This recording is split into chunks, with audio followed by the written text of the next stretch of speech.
Assalamualaikum warahmatullahi wabarakatuh. Waalaikumsalam warahmatullahi wabarakatuh. Saya Ibu Rita dari Majelis Taklim Al-Barkah Kampung Duku.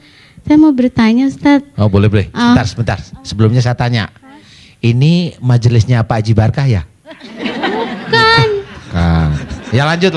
Sama doang Ustadz namanya. Oh sama namanya. Ini Ya, kampung Duku, kampung gak ada namanya. Silahkan Bu Rita. Saya udah 8 tahun rumah tangga, tapi alhamdulillah belum diberi keturunan. Makanya nggak diberi, bilang alhamdulillah terus. Gimana sih? Istighfar dulu. Ya gitu ya. 5 tahun yang lalu saya pernah hamil dan melahirkan, cuma meninggal. Sebentar. Iya. Berapa tahun? 5 tahun yang lalu. Jadi 3 tahun setelah usia perkawinan itu Allah memberikan ibu hamil, terus meninggalnya di dalam perut atau di luar? Di luar. Waktu masih bayi apa udah gede? 6 hari. Oh 6 hari, ya, itu baru kepencet ibu apa ketiduran gimana? Sakit. Oh sakit, Iya. Pencet bukan. Ya kali tidur lupa. Lintas odong-odong. Iya. Enggak. Oh iya sudah. Iya, memang sampai sekarang saya belum dikasih kepercayaan lagi. Oh gitu, jadi ibu memang sih pingin gitu ya. Haidnya kenapa haidnya? Haid saya memang kurang teratur. Oh gimana? Sehari haid, sehari enggak gitu. Itu namanya Nabi Daud. Bukan itu mirip puasa, bukan haidnya. Terus enggak teraturnya gimana? Enggak teraturnya. Kadang-kadang 3 bulan sekali gitu. Itu juga harus minum obat dokter.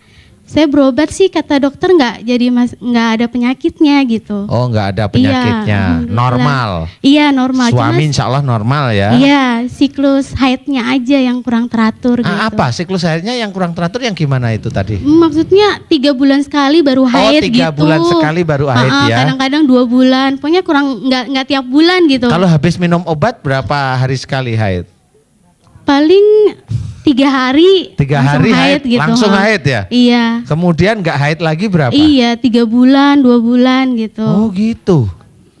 Oh datang bulannya 3 bulan berarti ya? Iya. Tapi itu bulan jarang-jarang datangnya. Tapi coba nanti gimana nih ceritanya? Nenek tahu aja.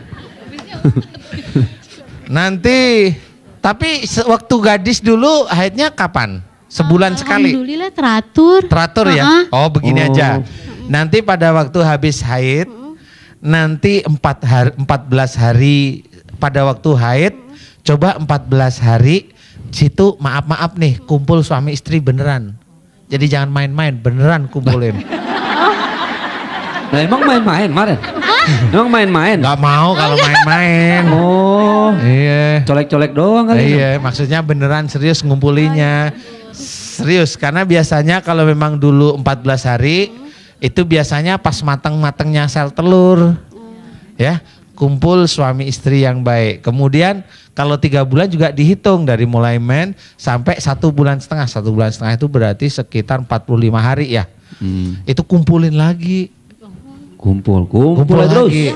Pokoknya kumpul terus. Pokoknya kalau bisa tiap gimana ngitungnya ya?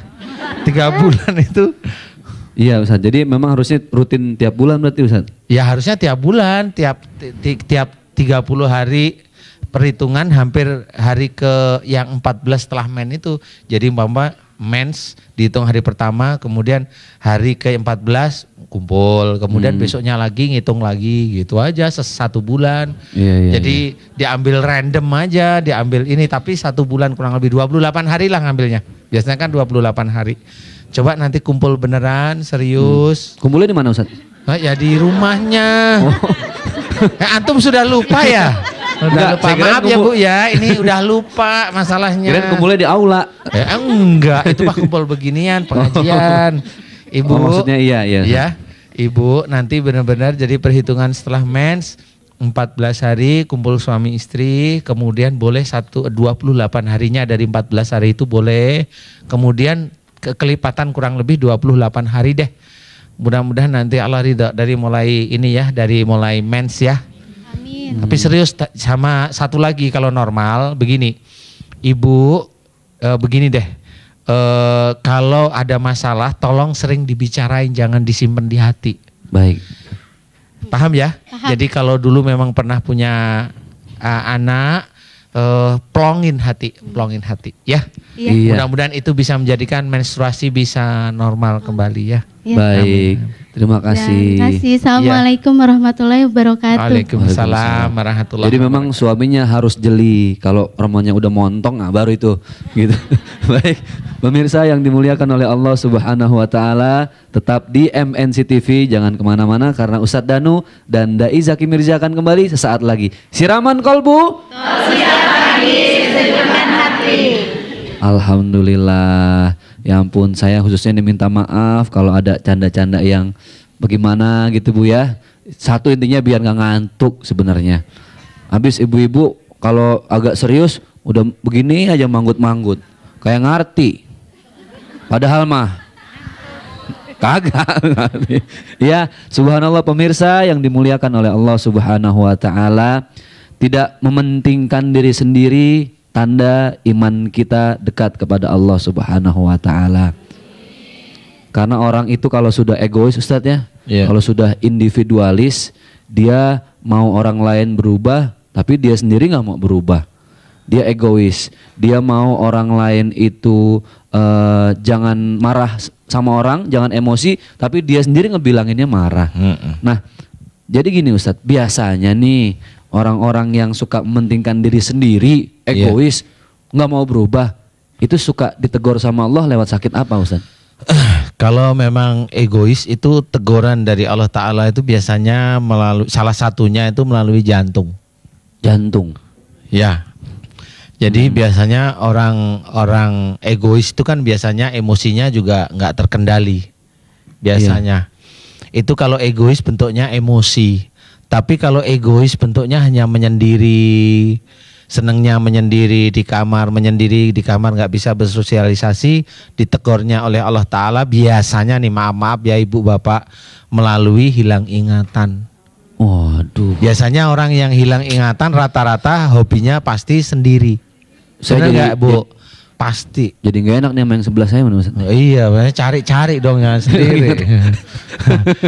Jadi teguran dari Allah Ta'ala salah satunya itu. Kalau memang dia sendiri tidak emosional, hanya cuma diem di kamar, itu paling berapa tahun kemudian biasanya seperti itu.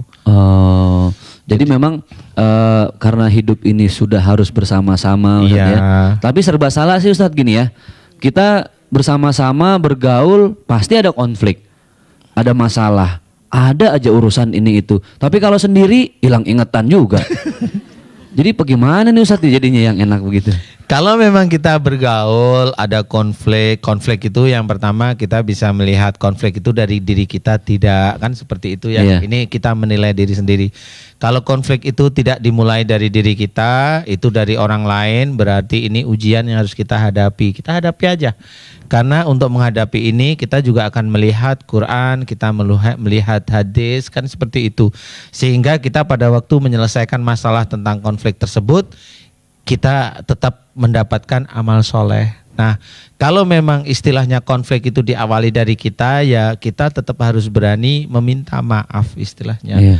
Jadi kalau mamanya, kok saya dipukul, nggak taunya memang kita hobinya mukul orang. Nah itu kan, itu konflik yang diawali dari diri kita. Jadi kita harus mau meminta maaf sehingga kalau kita minta maaf, kemudian kita diatur cara hidup kita secara Islami, saya yakin kehidupan kita diatur oleh Allah, pasti itu pasti diatur. Jadi yang musibah-musibah tidak dimunculkan oleh Allah Ta'ala kalau memang kita sudah teratur baik, tapi yang dimunculkan hanya ujian. Nah susahnya kita itu belum tahu mana yang ujian, mana yang musibah. Kita semua, yang saya amati dari banyak saudara-saudara kita yang muslim ini, semuanya dikiranya ujian. Padahal kalau saya lihat itu mah musibah, bukan ujian. Jadi ada perbedaan Ustaz antara ujian dengan musibah? Iya, ada perbedaan. Kalau ujian itu memang diawali dari keimanan kita yang akan dites oleh Allah Ta'ala dari ketauhidan kita. Tapi kalau musibah itu diawali dari kesalahan dosa-dosa kita atau kesalahan perbuatan kita sehari-hari. Baik, Ustaz, subhanallah. Ibu jelas ya. Subhanallah. Jadi kita nggak boleh egois dan ternyata dampaknya tidak hanya orang yang kesel, tapi penyakit juga jadi gampang datang. Nah Ustadz, sebagai kesimpulan nih Ustadz, silahkan Ustadz. Iya, alhamdulillah. Jadi kita harus memang belajar. Jadi pengajian demi pengajian yang kita jalani, kita datangin, itu kalau bisa saya mengajak bagi bapak dan ibu-ibu sekalian, pada waktu kita mendatangi pengajian, benar-benar datang dan dengarkan dengan khusyuk. Karena bagaimanapun juga kita harus memahami bahwa kalau kita mendengarkan pengajian itu dengan khusyuk, kemudian ustadznya itu memberikan pengajiannya itu dengan baik, dengan latar belakang yang jelas ya, itu insya Allah kita senantiasa akan diberikan rahmat oleh Allah. Amin. Nah rahmat inilah yang sebenarnya yang akan kita cari, karena rahmat ini nanti akan menjadikan doa-doa kita itu semakin lama semakin bisa dikabulkan. Jadi makanya kalau pengajian janganlah cerita tentang arisan, tapi betul-betul pengajian dengerin dengan khusyuk. Insya Allah itu akan menjadi lebih baik. Baik, subhanallah.